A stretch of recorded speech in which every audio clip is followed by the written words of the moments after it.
Hello and welcome to GreenFleet Talks. My name is Kate Armitage. I'm your host for our discussion today. Now, I am delighted to be joined by James O'Dell, who is Webfleet Enterprise Account Manager. That's right. Great, good. I got that right. James, we're on a roll Okay. so far. How are you this morning? Good, very good. Now there's a glimmer of sun, so all the better. Yeah, indeed. There is a glimmer of light coming straight through this podcast. So let's enjoy it. Now, James, we have spoken before, but it's been a while. So why don't you tell us what you've been up to and what your role at Webfleet involves? Yeah, thanks, Kate. Yeah, my role as an enterprise account manager, I'm responsible for working with some of the larger corporate customers across the UK, but some that look to kind of fall in the pan-European section. And really my key role is kind of working as a fleet performance analyst and really trying to get under the skin of our customers, understand what their fleet objectives are, their customers' objectives, and really how we can support them through our use of our platform. So, particularly when we're looking at, decarbonisation as a whole for the fleet right now, EV transition is one part of that, but overall decarbonisation, utilisation, and really trying to deliver some insights out of the platform to our kind of customer and the relevant stakeholders within their business. Great, James, and what a great reminder. I mean, we are, as the name suggests, GreenFleet, but you're taking a much more holistic view on this in that you're dealing with large fleets, mixed fuel types, and it's about driving efficiency, improving utilization, driving down costs, which hopefully can help fund some of this switch to ultra-low emission vehicles. Yeah, absolutely. And that's it. And like I said, we know the transition's happening. It's going to be with us for quite some time, but it's about trying to deliver that not just in one go, but chunks, and really have a roadmap throughout the life cycle of working with our partners and customers. Great. Well, we talk about roadmaps, so let's think about that. If you're in discussions with one of your accounts who perhaps hasn't begun that journey to decarbonisation, looking at electric vehicles, what are the most important considerations you would say they need to think about? Yeah, I think so. I think, our customers in the world of kind of fleet and transport, they now know, I guess, what some of the product is out there in terms of the vehicle availability. And it's not a like-for-like comparison. If we just look at EV van costs versus diesel costs, it's just not going to stack up. So when we're thinking about a consideration for an organization, let's look at this as a total cost of ownership. I think we need to look at, the vehicle cost, but then actually the reduced maintenance, the reduced energy costs based on how, heavy the right foot is. But we certainly need to look at that total cost of ownership to really deliver, actually, can we transition, and what's the, I guess, operational benefit, but also the financial benefit as well. Right. I guess that's one element to start with. Yeah, and James, I mean, Webfleet, you've been doing this for many, many years now. So when you are helping your clients, you must have great visibility of what that true TCO is and actually how these vehicles are performing in the real world and not just what, you may have assumed or read. Yeah, exactly. And I think that's the power of the telematics data now, and especially looking at this, firstly, total cost of ownership, but secondly, let's look at this data, but not just in a 1 month view. We need to look at an ideal world, a full year's worth of data. We want to have that full seasonality, because then we've got much more idea on, in its current form, miles per gallon, what's that vehicle achieving, what's the drivers achieving. And then as we take that one step further, we're getting some real in-depth analysis on the trip data. So we can look at real vehicle usage. We can look at the dwell times. We can look at where these vehicles are stopping from a nighttime point of view, at home, at depot. So we can really start to work out what could start to transition and where those vehicles are going to end up. Yeah. Oh, and I expect with quite a high degree of certainty, because you're familiar with these fleets. So if you're already under the skin of it, you'll have a much better idea of where and how these vehicles can be adopted. Absolutely, and that's it. And I think you take it into kind of the next phase of that, which is going to be, yes, we know of the fleet, we know of the vehicle usage, we've got some real good insight, but actually, what we don't know is, from an audit point of view, where people are going, what kind of building are they living in? Do they own that? Do they lease that? Are they renting? Are they living in a 7 stories up in a flat, for argument's sake? And these are the types of challenges internally, I guess, we're looking to unlock. And I guess further to that, we've got those kind of challenges, but we've then also got an opportunity in a sense of where our customer's customer have scope 3 requirements from a supply chain point of view. It's those considerations are coming in now, which are helping to shape a strategy. So how we continue to work with our customers, how they support their customers with tenders and things like that. Those are the views that are helping drive some of these as well.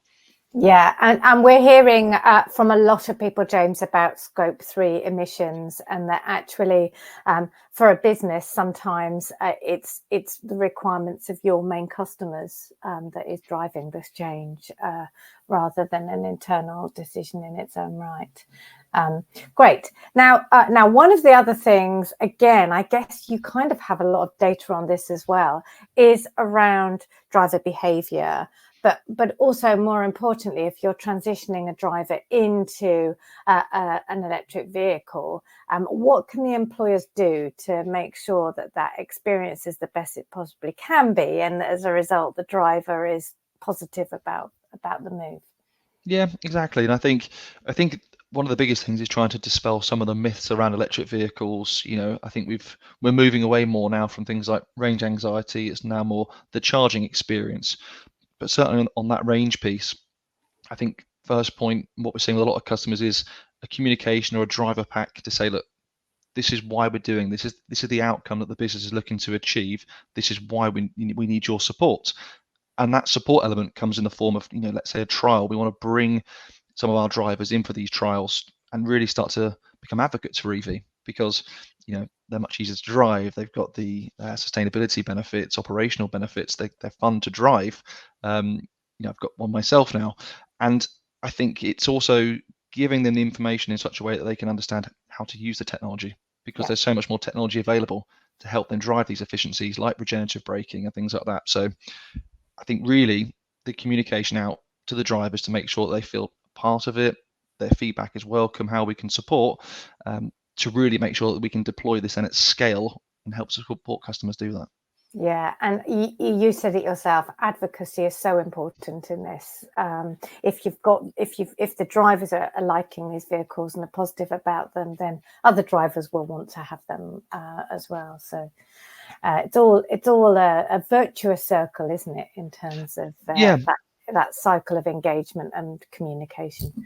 No, exactly. And like I said, we're getting into that world now of, can we drive these vehicles? Yes, but actually, where are we going to charge them? And we're trying to help support our customers, working with some of our partners, deliver that seamless experience where when they go to a charge point, they can charge. They know how to do these things. They know that when they charge in, is the vehicle charging? Am I going to be stuck overnight that there's not enough charge that's gone in?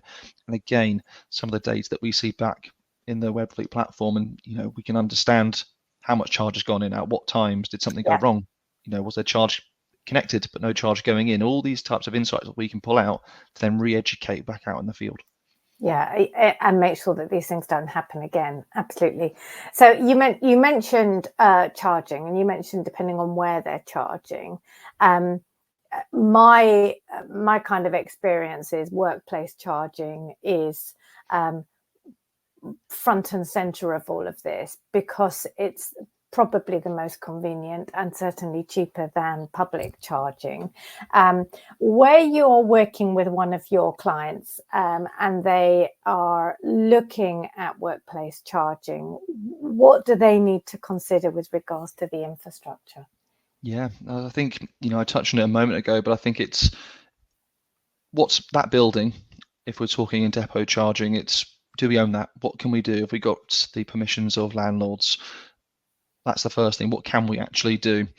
When we start looking into that fleet data over the course of the year, we really get a good sense of actually what that energy consumption is going to look like. How much energy is that site going to need to not only transition, let's say, the safer vehicles, or, as we move to the harder to transition vehicles. So we really think about that in a way that what's the capacity required? Now, the consideration there is as we scale and we maybe have our own ambitions from a customer point of view as to how much CO2 we want to reduce, how much fleet we want to transition. That's great. And it's great to have those. But from an upgrade point of view, are we going to need to speak to the the network operator who's distributing the energy? Are we going to be able to get the energy to do this? Because customer experience we've had in the past where maybe you've got taking the vehicles in quicker than you're getting the infrastructure in place, and then we're in a position where you can't charge for argument's sake. So I think that's a real big challenge. It's what can you do? How quickly can you get energy to the site? And importantly, from a scaling point of view, we want to get the right sort of chargers in place. We don't want to be over-speccing our sites from a cost point of view. We want to deliver the most kind of minimal operational impact, but still delivering the charge to the vehicles. Yeah. Okay. Yeah. Now this is such a great point, and I think a lot of our listeners would have installed some charging infrastructure already. So I think for many fleets, there's almost an inevitability that at some point they will need to put charging an energy upgrade in. But you're absolutely right.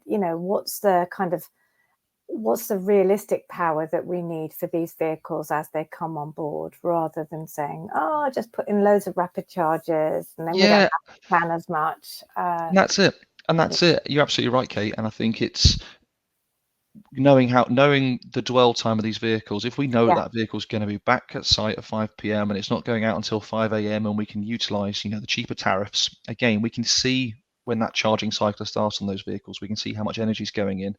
From a planning point of view and how we integrate with other software, we maybe will know what jobs are going to be done in the coming days. We know how much charge to put in these vehicles. So again, it's that part of that planning as well that we can try to facilitate. Yeah. And you can model what's happening right now.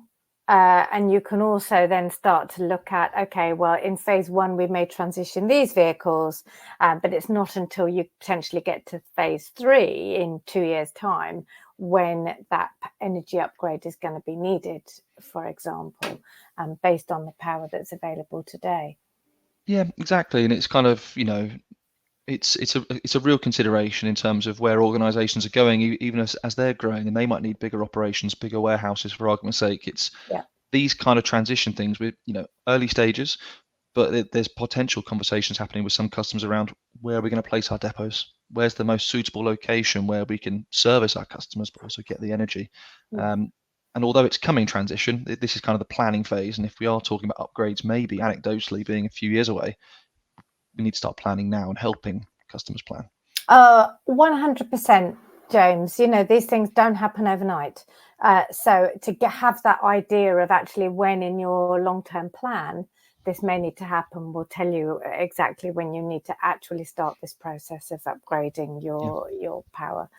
I mean, I have to say, you make it sound very easy, but of course that's because you've got the data and you've got the insight and the depth of knowledge of these fleets, so you can really start working these problems through in detail.